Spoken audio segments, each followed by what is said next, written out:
আল্লাহর রসুলের কাছে প্রশ্ন করলো, ওহে রসুল, আপনার কাছে একটি প্রশ্ন। আমি যত গুনাহ করেছি মুসলমান হওয়ার ফলে আমার বিগত সবগুলো গুনাহ মাফ হয়ে গিয়েছে কিনা? রসুল উত্তর দিলেন, অবশ্যই তোমার যত গুনাহ আছে, মৌলিক কথা, অপতন, চোখের গুনাহ, যত রকমের গুনাহ আছে সবগুলো তোমার আল্লাহ তাআলা মাফ করে দিয়েছেন। তখন ওই নব মুসলমানটি বলল, রসুল গো শোনেন, আল্লাহ তাআলা আমার একটি গুনাহ কিন্তু কখনোই মাফ করবেন না। আমার যত গুনাহ হয়েছে সব গুনাহ যদি মাফ করে দেয়, একটি গুনাহ কখনোই আমার আল্লাহ মাফ করবেন না। ইয়া রাসূলুল্লাহ, আমি যখন কাফের ছিলাম আমার কাছে একটা মূর্তি খুবই ভালো লাগতো। আমি যখন বাজারে যেতাম মূর্তিটাকে আমার সাথে সাথে রাখতাম। আমি যখন কোথাও বেড়াতে যেতাম মূর্তিটাকে আমার সাথে সাথে রাখতাম। আমি যখন কোথাও কোনো প্রোগ্রাম অনুষ্ঠানে যেতাম তখন মূর্তিটাকে আমার সাথে রাখতাম। আমি যখন কোনো কাজকর্ম করতাম মূর্তিটার পাশে রেখে আমি কাজ করতাম।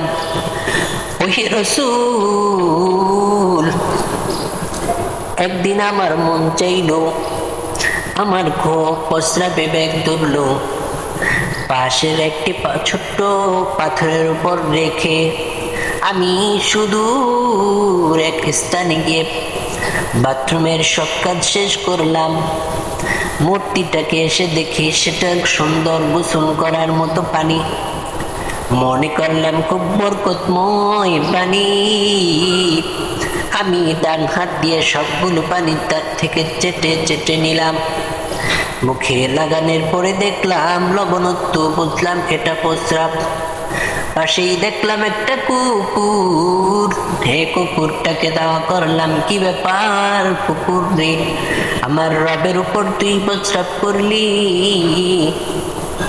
তখনই আমার বিবেকের মধ্যে করাঘাত লাগলো একটা মূর্তির উপর, যাকে আমরা রব বলি, দুঃখের মালিক বলি, সুখের মালিক বলি, সবকিছুর মালিক বলি।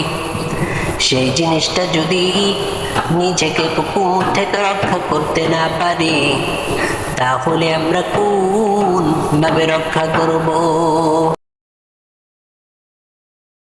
পাইলাম, ওগো রাসূল, আমার একদিন এমন একটি পরিস্থিতি হলো, আমি নববিবাহ করার পর কিছুদিন পর সন্তান পেটে আসলো। সন্তানটা পেটে আসার পর আমার ব্যবসার জন্য সুদূর দামেস্কে যেতে হলো। রাসূল কান দিয়ে শুধু শুনতেছেন ঘটনাটা কি হয়। ওই নতুন সাহাবীটা বলতেছে, আল্লাহর রাসূল, আমার এমন হলো, ব্যবসার কাজে আমি চলে গেলাম। যাওয়ার সময় স্ত্রীকে বললাম, ওই স্ত্রী, ছেলে যদি হয় সন্তানটাকে আদর যত্ন দিয়ে লালন পালন করবা। সাবধান সাবধান শোনো, যদি কোনো মেয়ে হয়, যদি মেয়ে হয়, সাথে সাথে লুকিয়ে তুমি মাটির ভিতরে লুকিয়ে পুঁতে ফেলবা। এতটুক কথা বলে স্বামী চলে গেল। লম্বা সময় সফর করার পর তিনি দেশে আসলেন। স্ত্রীকে জিজ্ঞাসা করলেন, সন্তানটা কোথায়, ছেলে হয়েছে না মেয়ে হয়েছে? স্ত্রী বলতেছে, হ্যাঁ তুমি খুশি হইবা, যা হয়েছে অনেক সুন্দর, খুবই ভালো। এতটুকু বললো।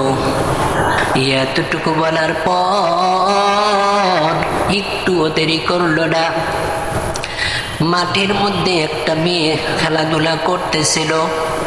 ওই লোকটা চিন্তা করলো, কি ব্যাপার, এত সুন্দর নাক আমার নাকের মতন, এত সুন্দর চোখ আমার চোখের মতন, এত সুন্দর কণ্ঠ আমার কণ্ঠের মতন, সবকিছু হুবহু আমার মতন। মেয়েটাকে ডাক দিল, ও মেয়ে, তোমার বাবা কোথায়? মেয়েটা চুপি সরে কিছুই বলল না। বলল, মেয়েটার স্ত্রী, মেয়েটার মাকে ডেকে বলল, শোনো, এই ঘরের ভিতরে যে সন্তানটা হয়েছে, ওই সন্তানটার ব্যাপারে বলতে চাই। আমার তো মনে হয় আমাদের ঘরে সন্তান যেটা হয়েছে, এই মেয়েটাই হলো আমাদের সন্তান। আমি তখন চালাকি করে বললাম, শোনো, তাকে সুন্দর করে সাজিয়ে দাও, মেলাতে নিয়ে যাব।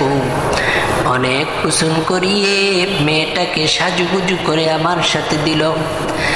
আমি পরিবেশ সামাজিক অবস্থাটাকে এমন মনে করতাম, জঘন্য জঘন্য মনে করলাম। সাথে সাথে আমি ওই মেয়েটাকে নিয়ে চললাম, মেলার কথা বললাম। মেলার দিকে না গিয়ে এক মরুভূমিতে গেলাম। মরুভূমিতে গিয়ে আমি সেখানে বসলাম, কোদাল বাহিন করলাম, বালু সেখান থেকে সরাতে লাগলাম। মেয়েটা ছোট্ট ছোট্ট আঙ্গুল দিয়ে বার আমার দাড়ি থেকে ময়লাগুলো সরাচ্ছে, আমার দাড়ি থেকে এসে আমার ধুলোবালুগুলো সরাচ্ছে, আর বলতেছে, বাবা, ও বাবা গো, তুমি কোন কারণে এত কষ্ট করতেছো? কি কারণে কি করবা? তুমি এত কষ্ট করতেছো, চলো আমরা বাড়ি ফিরে যাই। মেয়েটা এমন করে বারবার বলতেছে, আমার কাছে দরদ হলো না। রসুল চোখের পানি ছেড়ে দিলেন। মেয়েটাকে, ওই লোকটা বলতেছে, আমি মেয়েটাকে এখানে রাখলাম, গর্তের ভিতর রাখলাম। মেয়েটা তখন বুঝতে পারলো, আজকে এখন যদি, ও বাবা হে, তুমি ছেড়ে দাও, আজকে তুমি যদি ছেড়ে দাও, তবে আমি কালকে থেকে তোমাকে বাবা বলে সমাজের কাউকে পরিচয় দিব না। মেয়েটা এতটুকু বলল, আমার কাছে দরদ লাগলো না গো রাসূল। আমি একটি পাথর নিলাম, ওই পাথরটা মেয়েটার গায়ের উপর নিক্ষেপ করব। মেয়েটা আবার চিৎকার দিয়ে বলে, ওহে বাবা গো, শোনো,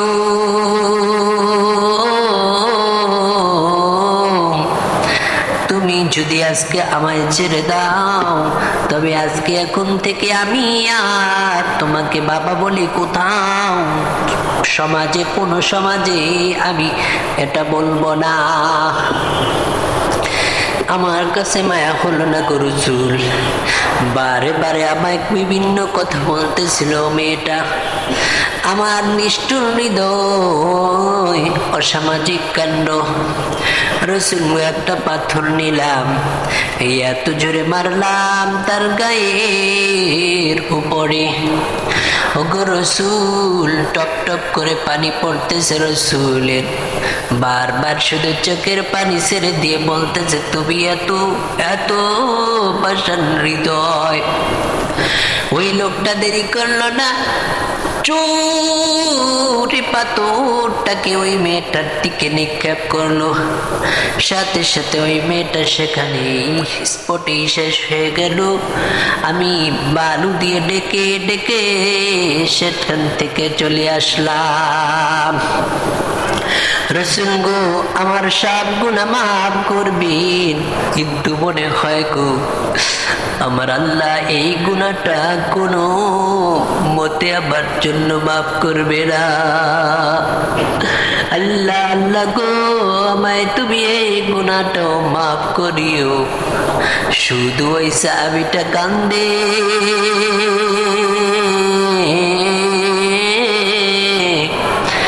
ওই সাহাবীর সাথে রাসূল কাঁদতেছে, চোখের পানি ছেড়ে দিয়ে বলতেছে, রাসূল,